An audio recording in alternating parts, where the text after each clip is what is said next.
agora nós vamos falar com o pastor Glória Jesus.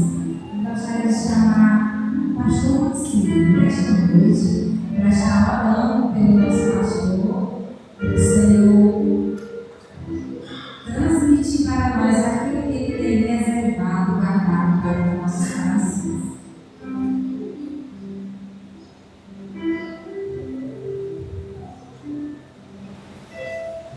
Igreja, em Deus, em nome de Jesus, que o teu nome seja glorificado nesse momento tão importante para as famílias. E tu tens sempre esse propósito, quando propõe, quando faz, quando planeja e quando consegue oportunidades como essa para nos ensinar a vivermos em família. Nesta hora, meu servo, o pastor da igreja, estará ministrando uma palavra para todos nós nessa noite. Que nós possamos estar voltados com os nossos pensamentos unicamente para esse momento especial para as nossas vidas e para as famílias aqui presentes. Então, meu servo, duas mãos e um saúde para a glória, para que as famílias nesta hora sejam abençoadas, porque a tua família, a tua palavra também nos traz bênçãos para as famílias. Eu te louvo, te agradeço em nome do Senhor Jesus.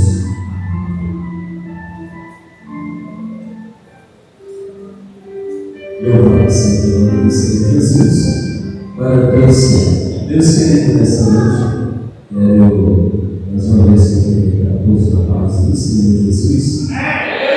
Bem-vindos aqui aos nossos amigos, irmãos, que vieram nesta noite compartilhar conosco esta reunião maravilhosa e de grande importância, podemos dizer, para todos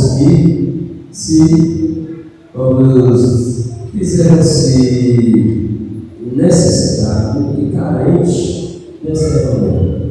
Eu sei que poderia estar bem mais elevado, pois nós temos mais famílias e ter mais pessoas aqui, mas sempre costumamos dizer que é o momento de nossas reuniões, que aqueles que às vezes são os mais carentes e necessitados são os que realmente não valorizam a reunião que vai acontecer. O encontro, quero aqui já parabenizar esse departamento da Madeira, que o Senhor continue abençoando de maneira poderosa, gloriosa. Nós podemos dizer que a mulher, ela é uma das bases para que venha existir não somente a família, não somente a sociedade, mas podemos dizer que a sociedade realmente ela tem uma base principal quando nós acreditamos que realmente a família ela é constituída começando com um, depois em dois, depois em três e assim sucessivamente. Nós nesta noite queremos já agradecer ao Deus Pai, por toda a sua bondade e misericórdia. Quero louvar a Deus sim, pela iniciativa, criatividade em que os nossos irmãos e irmãs têm de poder realmente fazer esse trabalho com carinho, com prazer, com satisfação. E nesta noite, queridos e amados irmãos,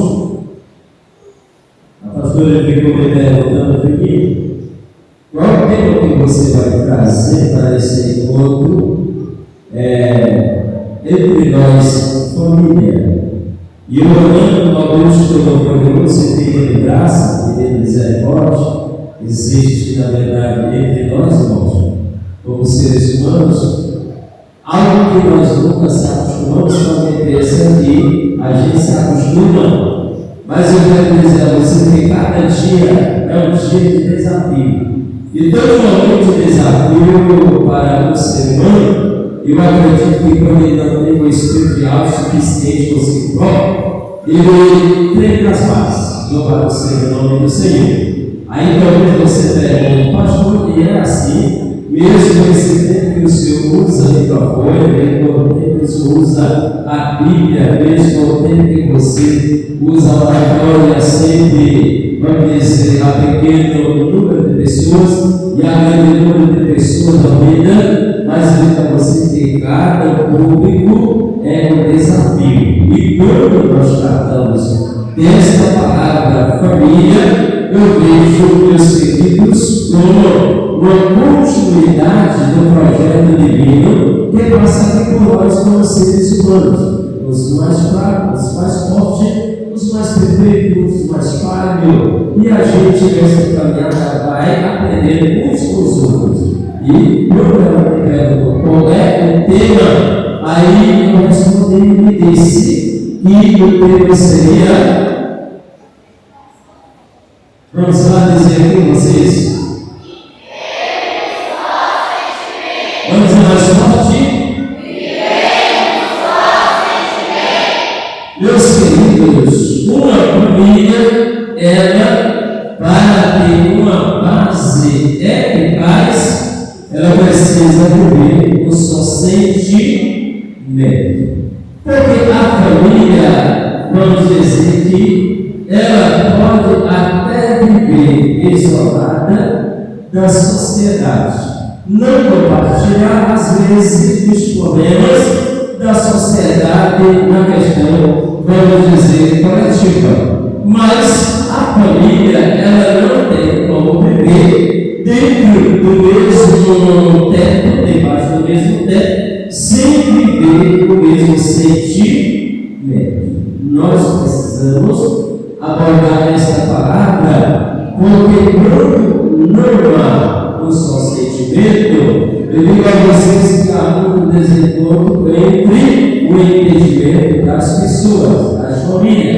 E eu estava passando por isto na Bíblia Sagrada, eu vejo que a família, ela começou, vamos dizer assim, por uma pessoa. Ele projeto divino por essa pessoa. Mas Deus viu que não dava para ser executado a continuidade da procriação de uma família. E uma família não é só um indivíduo. Vocês conhecem a própria família como uma só pessoa? Vocês conhecem uma família em si, só com duas pessoas? Silêncio. É verdade, não pode existir. A família ela passa a existir quando ela começa a partir de Deus. Enquanto não, ela fica aquela família passiva. Ela fica aquela família estranha da sociedade moderna.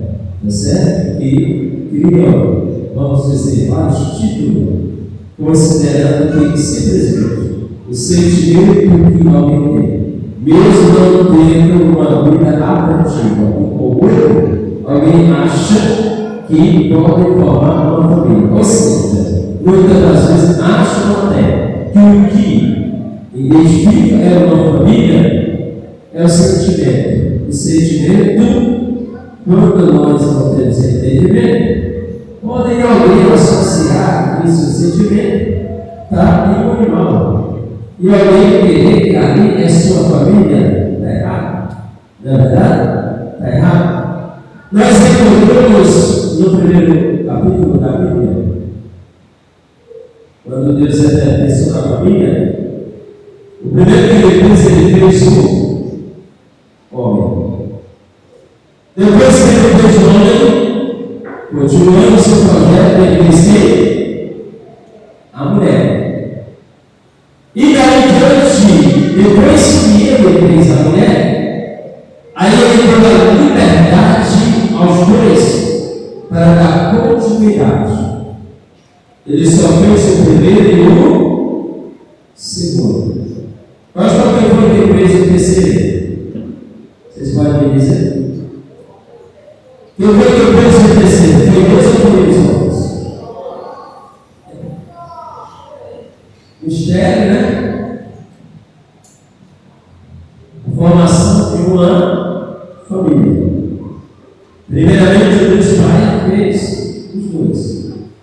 Mas a questão da continuidade para tornar-se uma família, o próprio Deus ele fez com que a primeira mulher e o primeiro homem tivessem seu primeiro filho. Daí em diante, a continuidade da família, filhos e filhas. Talvez você ainda, vamos dizer assim, não identificou bem esta questão. Vou correr contra o tempo desse momento para mim, eu quase me divido. Está entendendo? Porque me sufoca. Me sufoca. Mas a palavra que nós queremos destacar nesta noite é a questão do sentimento. Então, eu usei 2 versículos para a reflexão. E são que haja em nós o mesmo sentimento que houve também em Cristo Jesus. Que sendo igual de Deus, não tem por usurpação ser igual a Deus. Queridos, esse sentimento aqui de não querer a igualdade é onde está o sustentáculo principal de uma família. O reconhecimento começando de que o filho que nós contamos o contrário. Não é de cima para baixo, é de baixo para cima. Está certo? Nós não vamos contar primeiramente com Deus, com o Filho e com o Espírito Santo. Não. Nós vamos contar aqui com o Filho, mulher e marido. Está certo? A estadia aqui da questão da família BBB é do médio, inferior ao superior. Que seja a dependência. O filho reconhecer que existe e deve a vida ao pai e à mãe. Aí quando vem a igualdade, ou melhor, a inferioridade não negativa, mas de submissão da esposa para o esposo, feito antes nesse motivo aqui, que a primeira, o filho era para fazer o mesmo que a mãe estava fazendo. No seu análise, deu para eles passar? A Renata disse que não deu não, Se ela fosse dar nota para os filhos aí, eles já estavam desaprovados. Porque não conseguiram limitar as suas mãos. Então, o espelho de uma família começa o menor imperfeito olhando para o maior imperfeito para trazer a experiência para a sua maturidade. Está certo? Observamos outra coisa muito importante. Porque a família unificada é a que vive a prática do amor. A família unificada é a que vive a prática do amor. Se uma família não se caracterizar da prática, ou viver a prática do amor, vocês acham que ela vai conseguir sobreviver nos dias atuais que nós estamos vivendo hoje? Uma família sem amor. Começando, por exemplo, o pai, o marido e a esposa. Se os dois não tiverem amor um pelo outro, eles vão ter carisma um com o outro. O que você acha? Hein? Não vai ter. E o filho olhando para o pai e a mãe, que não tem carisma um pelo outro, será que ele vai ter um futuro brilhante? Será que vai existir existe uma unificação, como existe no corpo e no espírito. Dicotomia. É a realidade do corpo, da alma e do espírito. E nós, voltando para a família unificada é a família que vive a prática do amor. Quem pode ir comigo aí? Vamos lá. Você vai ver a sua em 1 Coríntios 13, verso 4 ao 7. Ele diz aí, 1 Coríntios 13, o verso 4 ao 7 diz assim: o amor é sofredor, é benigno. O amor não é invejoso. O amor não trata com legalidade. Não se soberbece. Não se porta com indecência. Não busca os seus interesses. Não se irrita. Não suspeita o mal. Não toca com a injustiça, mas se alegra com a verdade. Tudo sofre, tudo crê, tudo espera, tudo suporta. Isto é o verdadeiro amor que precisa existir dentro de um lar. Porque qual é o lar que não passa por dificuldades? O primeiro casal da terra, a primeira família, aconteceu no meio da família algo que nenhuma das famílias do presente espera que vai acontecer na sua ou na minha. Nenhum de nós queremos. O primeiro casal, eles sofreram um ataque maligno. As famílias da atualidade, elas sofrem ataques espirituais.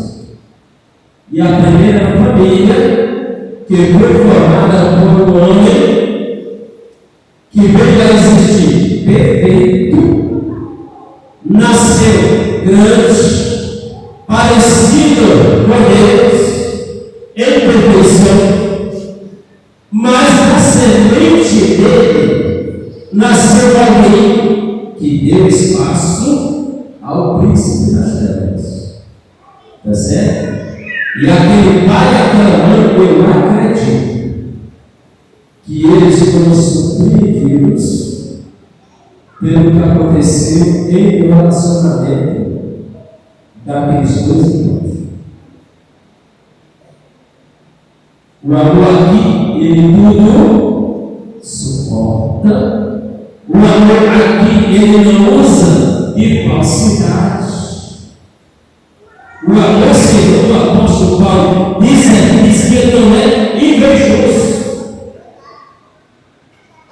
Quando eu disse que a primeira família foi atacada e sofreu algo, começou pela palavra chamada inveja. A inveja, ela não pode existir, gente, no meio da família, porque senão tragédia vai acontecer. Você é pai, você é mãe, aí você tem que perceber, observar o comportamento do teu filho. Se você tem 2 filhos, tem 3, tem 4, meu pai tinha 15, são os 15 filhos. Aí já pensou o papai e a mamãe fazer uma análise e observar o nosso comportamento, o nosso temperamento de 15 filhos e olhar e dizer assim: a personalidade de cada um deles é diferente. Precisa, na verdade, que seja um pai ou uma mãe super inteligente ou prudente para poder fazer assim uma análise do comportamento dos seus filhos. Se vigiar, com certeza pode evitar algo estranho, como no caso a palavra inveja. Porque para você que não sabe o verdadeiro significado de inveja, inveja ela é a incomodação que alguém sente pelo bem-estar do outro. Foi isso que aconteceu com os dois irmãos. Porque o pai de Caim, ele não aceitou. Ele ficou perguntando de quê? Porque Deus aceitou a oferta do seu irmão. E nós observando isso, irmão, nós precisamos ver como é que o meu filho está, vamos dizer assim, suspeitando. Aqui o amor que Paulo disse, ele disse que o amor não suspeita, não pode haver desconfiança. No meio da família tem que haver total confiança. Integridade e sinceridade entre os pais e os filhos, entre os irmãos. Se nós observarmos lá o Salmo de número 133, o que o salmista Davi diz? Isso é que os irmãos vivam em união. Aí eu pergunto para você, na primeira tragédia daquela família, que foi a primeira família da terra, será que existia uma união verdadeira? Hein? Você acha que existe, irmão? Não existe. Existe algo ali que fez com que a inveja se tornasse ódio, tornasse-se de violência. A ponto que ele fez, e às vezes, presta atenção, eu vou dizer a você, presta atenção, tem filho que tenta esconder do pai, porque o pai é o último a saber de qualquer história que seja o filho, não é verdade? O último a saber da história do filho, os pais. Alguém viu, alguém está vendo, alguém soube. O termo, não vou dizer para o pai dele, não vou dizer para a mãe dele. Só que aqueles que temem ao Deus Todo-Poderoso, o próprio Deus ele chega e avisa. Porque antes que acontecesse aquela tragédia, segundo a palavra do Senhor, o Deus eterno da história, o mal está à porta do teu coração. Passou pela cabeça dele, pode passar pela cabeça de uma pessoa, a maldade, mas ele não deve alimentar. Eu digo, se ele viu passar aí, deve pegar na cabeça de uma pessoa, é inevitável. Mas ele fazer dormir, chocar povos e nascer os filhotes, aí é coisa do ser humano. Por que, pastor? Porque primeiro para fazer dormir ele tem que trazer o carro. Botar na cabeça, botar no local onde ele quer fazer o seu ninho. Não é assim. Aí ele vai mudando mais. Aí chegou o primeiro pensamento negativo. Aí a pessoa ignora, ou simplesmente se acomoda e deixa aquilo, e aquilo vai crescendo. Vai crescendo, como hematório. Ter um cuidado, depois torna assim em uma medida. Assim também é algo que às vezes acontece entre famílias.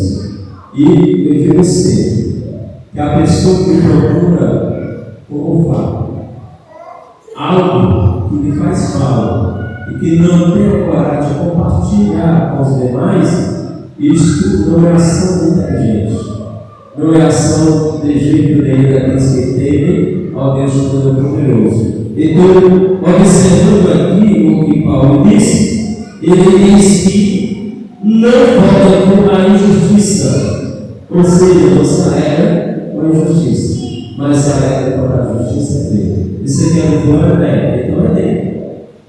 Vamos dizer que o pai e a mãe observam que o filho é pequenininho, ali está a base, certo? A casa grande que vai se tornar, mas ali não vai poder morrer. Aí dois irmãos estão se pegando. Aí ele já percebe que o outro é meu. Não pega não. Já está vendo que aquela criança ela pode continuar já com esse espírito egoísta. Aí o pai e a mãe tem que chegar e dizer logo para ele: você quer ser descer. Você não pode brincar com dois filhos, não. O brincou não brinca com outro. Não é assim. Você vai comprar um brinquedo, não comprou por uma cor de outro não. É do menino? É. Mas comprou dois tudo uma cor só. Porque aí não vou saber qual é o dele não. Está entendendo? Se for menino, vai comprar para a mulher, compra diferente, compra do mesmo jeito. Nem compra amanhã, nem compra menor, nem compra de uma cor e outra cor não. Compra o mesmo. Está entendendo? Para que você possa evitar a discórdia entre os seus filhos. Eu digo a vocês como exemplo, eu e o irmão meu, a gente na nossa juventude, o corpo era só. Aí nós não tínhamos outra. Papai só dava uma roupa para a gente uma vez no ano. Aí quando a gente foi tomando assim, dependendo do sentido de ganhar o salário da gente, também era coisa pouca, não podia comprar. Mas aí a gente comprava uma roupa já bem com uma cor. Eu compro aqui um jeito e compro aqui outro. Que é para poder nós ter roupa nova. Era ali na nossa cidade de irmão. Está entendendo? Aí eu vestia uma roupa no dia e no outro dia era assim que era na barra. Olha aí, era lindo, né? Tinha um dia que era velho, eu uma roupa no meu irmão. Aí no outro dia, eu já estava com a minha roupa. Só tinha uma roupa que a gente repetia que era igual. Era duas calças brancas que a gente tinha. Uma para branca e outra para branca. Aí a blusa era uma blusa toda essa aqui que eu estou com ela aqui. É dessa roupa, né? Então era assim. No dia que a gente ia para a esquerda, né, dois soldados enfardadinhos. Entendeu? Mas aí só tinha essas duas. Só para diferenciar. As demais, tudo era diferente. E o acordo era esse. No dia que a gente pudesse sair, né, alguém já tinha visto com aquela roupa, esse cara eu vou botar tudo uma colinha. Está entendendo? E a gente estava sempre de roupa nova, gente. Agora, isso é o quê? A unificação de um sentimento de harmonia, de paz, que a gente dentro do lar tinha. Pois eu não vi a minha mãe, ou seja, o meu pai, né, discutindo com a minha mãe por nada. Papai baixava a cabeça quando eu vi que a minha mãe estava satisfeita, saía de assim. Quando ele percebeu que a mãe queria puxar ele para a conversa, mulher, guarda a peça. Mulher, eu guardo isso, não bicho ali no mato. Mulher, eu vou fazer depois nós conversas. Então, quando eles entravam no quarto, aí os dois se acertavam lá, mas os filhos não sabiam. É diferente de hoje, irmãos. Muitas das vezes os pais têm problema entre si.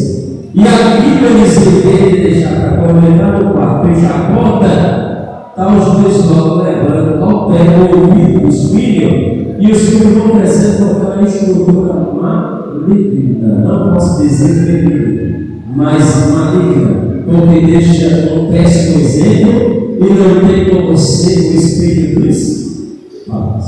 É verdade? Então, o amor, ele precisa estar presente dentro do lar. E a base principal é o amor. Se não existisse aí ninguém se suporta com os outros. Não suporta. Eu vou com a cara do fulano, eu vou com a cara do fulano ali, né? Porque a gente bate mais, aí vale mais, e daqui a pouco as coisas se desfazem. Não é verdade? Então, precisamos, o que ele diz, devemos no seu sentimento, tá certo? Deus no seu sentimento. Segundo, ele diz aqui, respeito.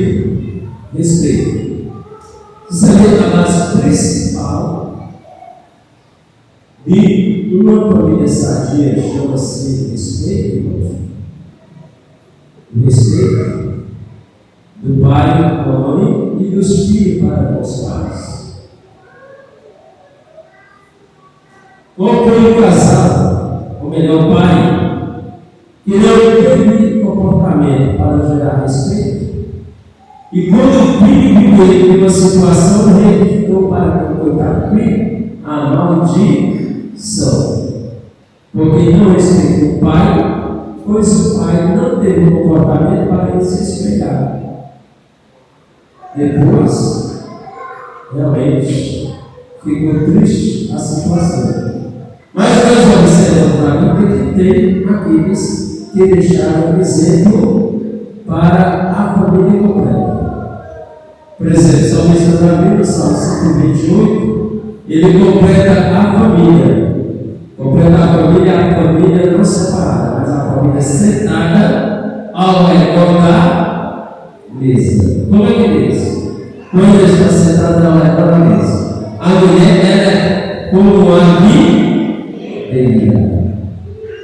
Uma videira, eu já vou muito aqui para minha não, que é provedora.